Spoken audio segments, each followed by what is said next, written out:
Greetings, Bethel Wesley, and all those who are worshiping with us online. I hope everyone is warm and safe under this snowstorm.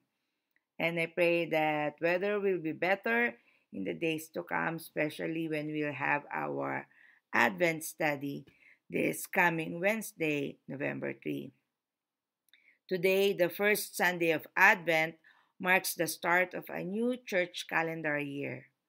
Our theme is Hope is Here, a Spiritual Journey, inspired by the book of Dr. Luther E. Smith Jr., same book that we're using for our Advent study. Since we are in a spiritual journey, the sermon titles for this season will be Traveling Terminologies Inspired. This morning's message is entitled, Are We There Yet? Isn't this a question we often hear or say when we are traveling, especially on a long journey? Yet the tone of questioning may differ. Some would have a irritable or terrible tone. Are we there yet? A sound of frustration, maybe. While others would have a tone, Are we there yet? A sound of excitement, a sound of hopefulness.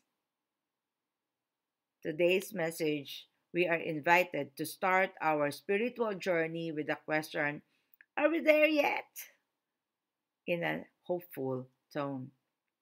In Isaiah chapter 2, verse 1 to 5, there is an invitation to walk in God's path, to walk in the light that God has given us. Verses 3 to 5 says, Many nations will go and say, Come, let us go up to the Lord's mountain, to the house of Jacob's God, so that he may teach us his ways and we may walk in God's paths. Instruction will come from Zion, the Lord's word from Jerusalem. God will judge between the nations and settle disputes of mighty nations. Then they will beat their swords into iron plows and their spears into pruning tools. Nations will not take up sword against nation. They will no longer learn how to make war. Come, house of Jacob, let's walk by the light of God. Here is an invitation to live by our faith. In our present reality, we may not yet see Isaiah's vision of nations no longer making war, where there be no disputes among nations. In general, the negative things happening around us can make us become cynical, depressed, or beaten down. But Isaiah's vision calls us to hope, to live by God's light and not by the present darkness. To live by God's light means living in God's instruction. In this passage, God's instruction is for nations to settle disputes, for them to turn tools of war into life affirming tools, swords into iron plows, spears to pruning tools. God's path is a journey of growth, of life giving, of peacemaking, of living life in all its fullness. Walking by God's light is walking in hope.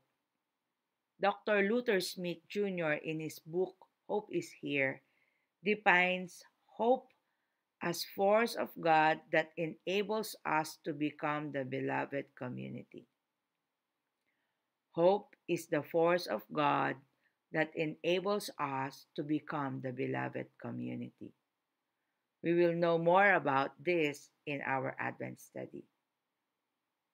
Dr. Smith further says that hope invites us into a relationship and moves us toward new awareness and opportunities for coming alive. Hope would make us come alive. Hope would make us see far beyond life's snowstorms and detours. Hope is God's force that can make us want to wake up each morning with gratitude. Want us to wake up each morning knowing there are storms ahead, yet looking forward, knowing God is with us. Well, the gospel reading in Matthew seems like more of a warning than an invitation of hope. It tells that the Son of Man on his second coming will come to judge, will come anytime, and so everyone should be ready. Matthew 24, verse 44 says, "Always be ready. You don't know when the Son of Man will come." Let me say that this passage is a proactive invitation of hope, more progressive though than Isaiah's vision, because Matthew's passage is no longer a vision like that of Isaiah. Matthew's gospel is a witness of the hope that has come.